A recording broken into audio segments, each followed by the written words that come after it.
All right, guys, welcome back to another video. We gotta talk about San Francisco because this law is absurd, right? This is gonna absolutely destroy San Francisco. If it doesn't get returned around, it's gonna absolutely devastate the city. And the cities are really pretty devastated at this point. 150,000 office workers no longer commute to San Francisco because so many companies just are displeased with the city. They don't want to stay in the cities. Like Salesforce, their biggest employer, has already shut down several offices. Airbnb, as loyal as they are, because they started in San Francisco by renting out a single mattress, they're actually shutting down a bunch of offices. So many companies, and especially don't even get me started to small business companies. The small business owners, like the bar owners, the restaurant owners, I feel bad for them. Those are guys suffering the most. They're in debt. There's barely any people in San Francisco, and most people have left. They're not getting any business. If you look at the Westfield Mall, it's now completely empty. And San Francisco never actually addresses the core issue of the problem, which is nobody's going to go and invest and visit a place when their homeless crisis looks like this all the time. This is what San Francisco looks like, right? This is what it looks like. You have trash on the floor. You got tents. You got people just doing drugs, people high, homeless people everywhere. This isn't normal for a high-end tech city like San Francisco. Right? New York City is known for rats. Chicago is known for crazy amounts of violence. And San Francisco is known for fentanyl and homelessness. When you tell people, hey, I'm going to San Francisco, the only reaction is, oh, that's not really a great place for a vacation. It sucks because I went here 2019. It was bad, but it wasn't this bad. In fact, San Francisco has deteriorated so much. It's barely even recognizable. Now, check this out. This is what it looks like, right, at night. And you tell people, why are the bars and restaurants not safe at night? Why are the bars and restaurants not getting nightly business? Well, because it looks like this all the time, right? Everywhere is an open air drug market. The police can't do anything. It looks like this 24/7. These are all high-end retail stores that used to be completely booked. Now these high-end stores are all completely empty. You only have a few delis, a CVS and Walgreens, and look at all this high-end stuff, right? Look at this. This is supposed to be where like the Twitter HQ is. This is where like Uber and Lyft is supposed to be headquartered. This is like Market Street, right? Or at least around the area. This is supposed to be, like I said, a high-end area, but it's been deteriorating to this level. And now San Francisco is banning tent sweeps. Now, I don't know about you. I'm gonna be for real. No filter. It's not normal for a city to have tents and homeless encampments on the sidewalk. It's just not normal. I don't know why a lot of San Francisco people are defending that. It's not normal. You're asking why property prices are plummeting down to the ground. You're asking why small businesses are closing shop. And people are asking why San Francisco is the number one city in the U.S. for the fastest exodus of businesses. Well, it's because you got homeless encampments everywhere. Nobody wants to stay in this place. And here's the thing, you can't really escape from the homeless crisis either, right? Unlike other cities where there's like a suburb and there's like houses and stuff like that, San Francisco is basically a peninsula. Everything's so compact. They have almost 10,000 homeless people at this point, and it's everywhere. It's not normal to have a bunch of homeless people on the streets. If you go to any other city, guys, you go to Tokyo, go to Shanghai, Hong Kong, Sydney, Dubai, Doha, go to Singapore, you won't see a scene like this.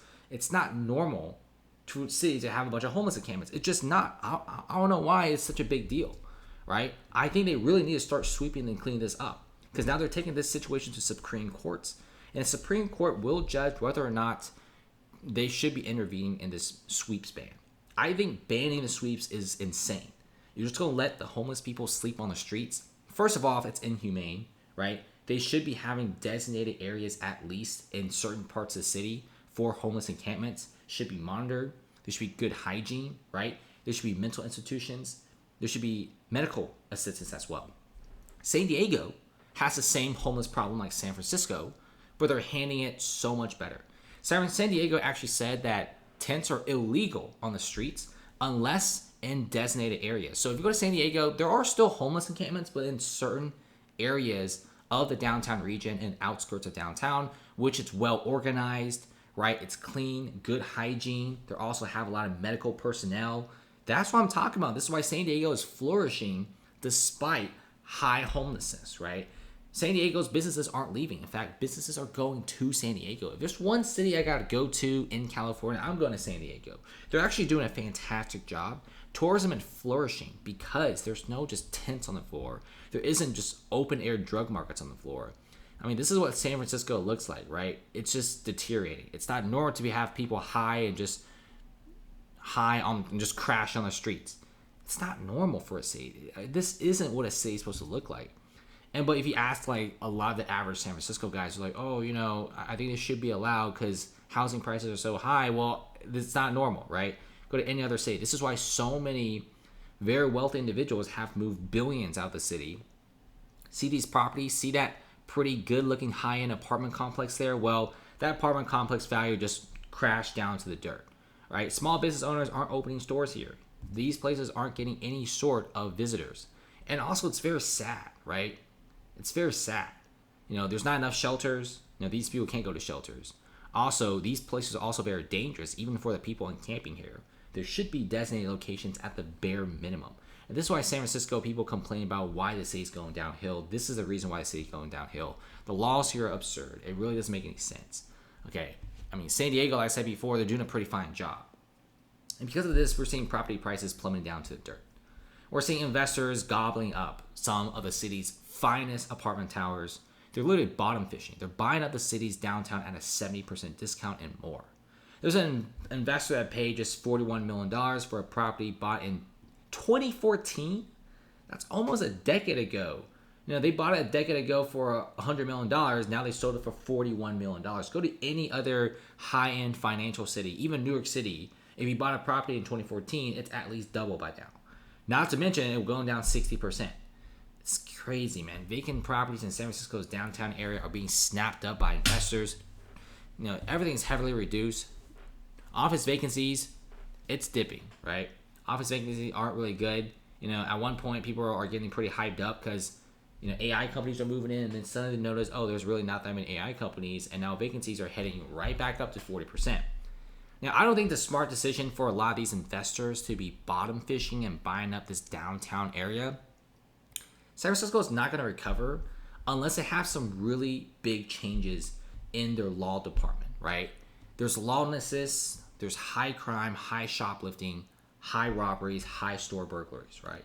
And a lot of these guys, these small business owners, they call the police, they call the city council, they don't get any work. In fact, some San Francisco residents are just skipping that altogether and just calling their insurance company or hiring private security guards.